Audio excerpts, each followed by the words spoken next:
Kali ini kita bahas film yang berjudul Emerald Forest atau Hutan Belantara, menceritakan kisah nyata yang terjadi di hutan hujan Amazon yang diperankan sendiri oleh tokoh sebenarnya, di mana anaknya bernama Tommy hilang di hutan Amazon di dekat proyek bendungan yang sedang dibangun oleh ayahnya. Nah, bagaimana kisahnya? Yuk kita simak.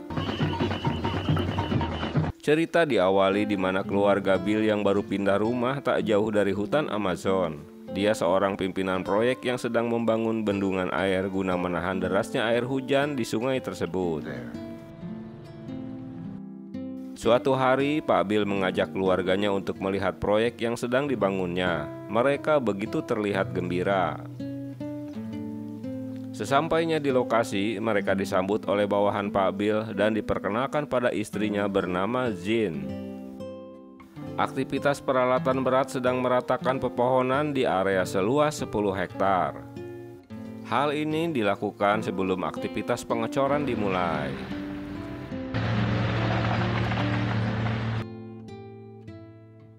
Akibat penebangan hutan tentu membuat sarang-sarang semut hancur dan mereka berpindah ke tempat yang lebih aman. Rupanya aksi semut itu menjadi perhatian Tommy yang mengikuti kemana semut itu berjalan. Dengan membawa makanan dan minuman, mereka melakukan piknik di pinggir hutan tersebut.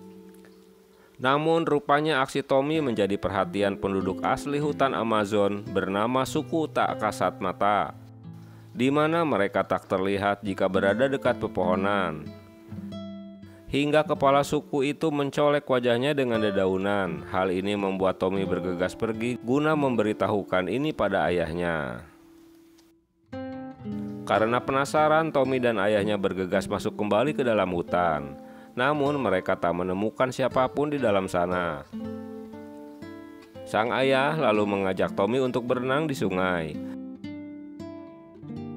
Tapi saat ayahnya menengok ke belakang, rupanya Tommy sudah menghilang. Dia pun masuk kembali ke dalam hutan untuk menyusulnya. Tetapi sebuah anak panah mengejutkannya.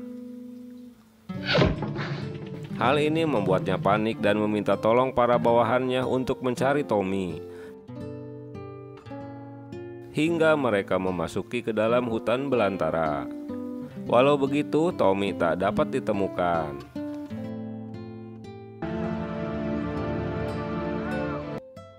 10 tahun pun berlalu. Pak Bill terus mencari keberadaan anaknya di waktu luang, hingga proyek bendungan itu pun hampir diselesaikannya. Namun, anaknya tak pernah ditemukan kembali. Pak Bill dengan ditemani seorang reporter bernama Uwe mendatangi tempat di mana istrinya bekerja. Rupanya karena kejadian di masa lalu membuat sang ibu bergabung menjadi aktivis mengurusi anak-anak terlantar.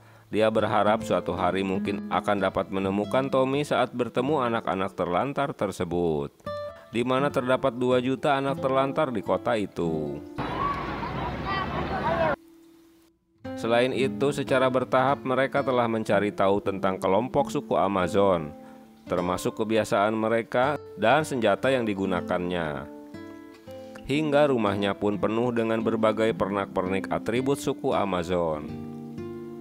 Jean berterima kasih pada Uwe tentang naskah tulisannya yang diterbitkan di sebuah majalah. Mereka mendapat perhatian luas dari masyarakat selain memberikan berbagai macam informasi tentang suku Amazon.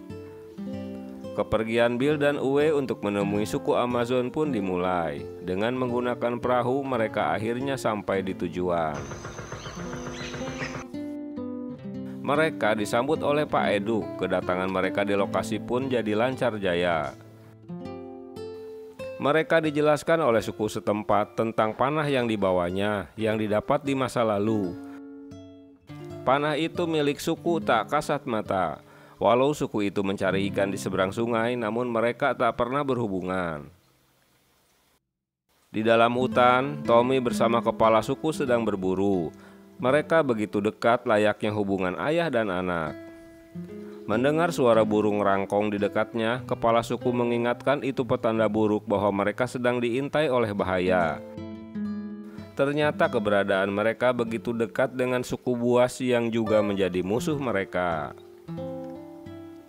Dengan menggunakan perahu kecil, mereka melanjutkan perjalanannya ke dalam hutan. Setelah berhari-hari berburu, akhirnya mereka pun kembali ke rumahnya di mana Tommy dibesarkan oleh mereka.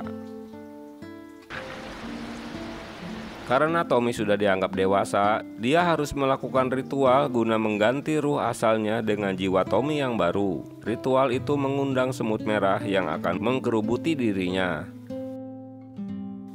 Walau merasa tersiksa, kini Tommy sudah dianggap lahir kembali dan tak ada hubungan lagi dengan masa lalunya. Sementara Bill dan Uwi telah menemukan tempat yang cocok untuk mereka bermalam. Tommy melanjutkan ritualnya guna menyambungkan pikirannya dengan burung elang yang dapat melihat batu hijau yang dianggap keramat, di mana asal keberadaan mereka. Namun kini mereka harus terusir dengan keberadaan suku buas yang selalu mengintainya. Karena batu hijau itu keramat yang menyebabkan mereka tak kasat mata. Mengetahui batu hijau itu tinggal sedikit, Tommy pun bergegas untuk mengambil kembali batu tersebut. Di bagian lain, Pak Bill dan Uwe membakar kembang api guna menjadi perhatian suku tak kasat mata. Namun yang menghampirinya malah suku buas. Esok harinya mereka berdua dibawa ke tempat mereka untuk bertemu kepala suku. Dengan pede, Bill menunjukkan anak panah yang dibawanya kepada kepala suku. Mengetahui panah itu milik suku musuh mereka, membuat kepala suku menangkap mereka. Karena panik, Bill yang membawa senapan langsung menembaknya. Aksi Bill menjadi perhatian kepala suku, karena senjata yang dibawanya itu merupakan tombak petir yang belum pernah dilihatnya. Kepala suku membebaskan Bill untuk segera kabur dari tempat mereka, tetapi mereka akan mengejar dan membunuhnya setelah fajar tiba. Dengan tak tahu kemana arah tujuan, Bill terus berlari menghindar dari kejaran suku buas.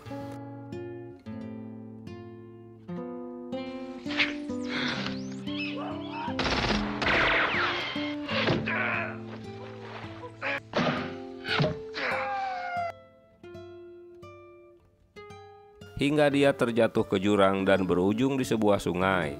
Di lokasi itulah mereka bertemu kembali saat Tommy sedang mengambil batu hijau di sebuah sungai. Karena keduanya masih teringat hubungan ayah dan anak, sehingga Tommy pun menolongnya.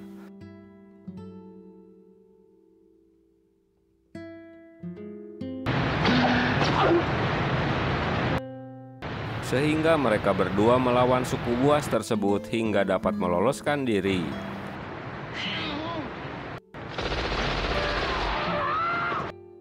Senapan Bill yang ditinggalkan dibawa oleh mereka.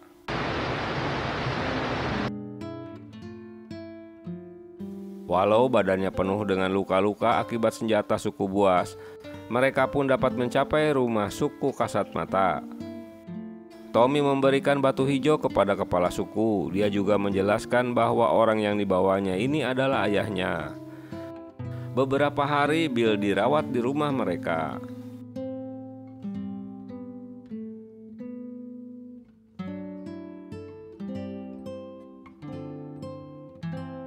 Pada bagian lain, suku buas telah berteman dengan sekelompok orang yang mendirikan kafe di pinggir hutan. Kepala suku buas menanyakan benda tersebut sambil memintanya untuk mengajari cara menggunakannya. Di tempat lain, mereka merayakan perkawinan Tommy dengan Kachiri yang telah dipinangnya. Setelah kondisi Bill sehat, dia harus melakukan ritual sebelum meninggalkan tempat tersebut. Ritual itu menyebabkan dia tak sadarkan diri. Saat itulah mereka mengantarkan Bill sampai ke area proyek bendungan.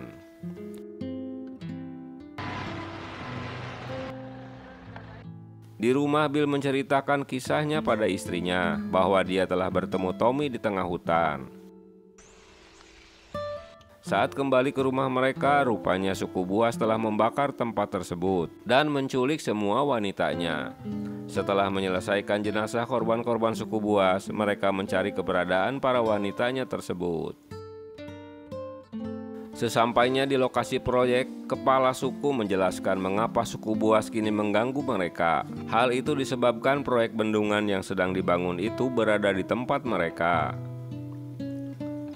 Para wanita dibawa ke kafe untuk dipekerjakan sebagai wanita penghibur. Sesampainya di lokasi, ternyata itu sebuah kafe di mana suku Buas telah bekerja sama dengan mereka. Karena Tommy dan kelompoknya tak bisa mendekat ke kafe tersebut, dia dan kawannya memanjat kabel listrik yang terbentang di atas mereka. Salah satu dari mereka tersengat listrik dan hal itu membuat mereka terkaget. Merasa takut ketahuan, Tommy pun mengurungkan niatnya dan kembali turun menemui kelompoknya. Aksi teman Tommy yang tersengat listrik pun tewas dan diketahui oleh penjaga kafe. Mengetahui ada penyusup, pemilik kafe meminta suku Buas untuk menyerang mereka. Akhirnya terjadi pertempuran yang menyebabkan kepala suku Kasat Mata tewas. Dia meminta Tommy untuk menggantikan posisinya untuk mengurus kelompoknya. Tommy meminta pertolongan ayahnya. Dengan bantuan mata burung elang, akhirnya mereka dapat bertemu dengan ayahnya. Walau hanya sesaat, Tommy dapat bertemu dengan ibunya.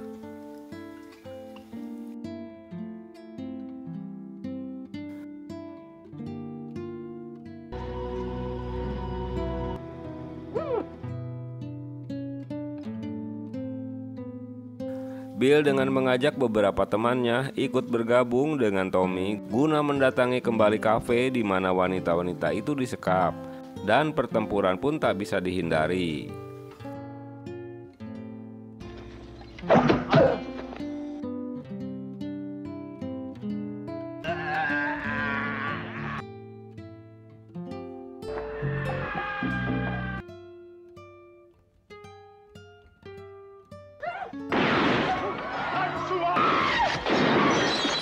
Tommy dan kelompoknya dapat membebaskan kembali para wanita itu.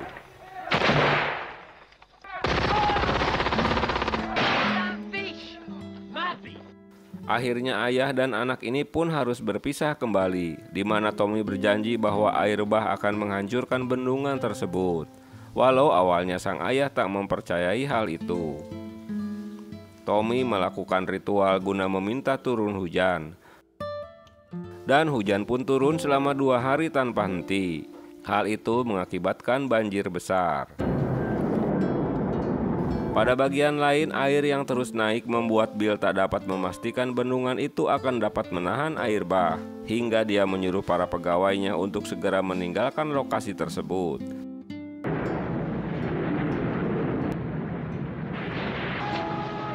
Sementara Bill mengambil dinamit yang tersimpan di gudang guna meledakkan bendungan air tersebut.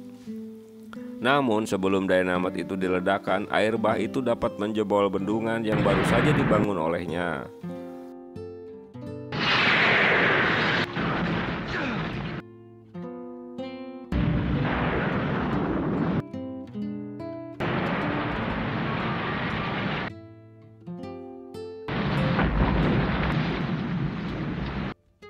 Pada bagian lain, Tommy dan kelompoknya membangun kembali rumah yang telah hangus.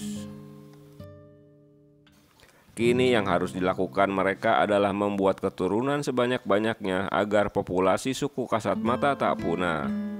Nah, begitulah ceritanya film Emerald Forest. Thanks for watching and bye-bye.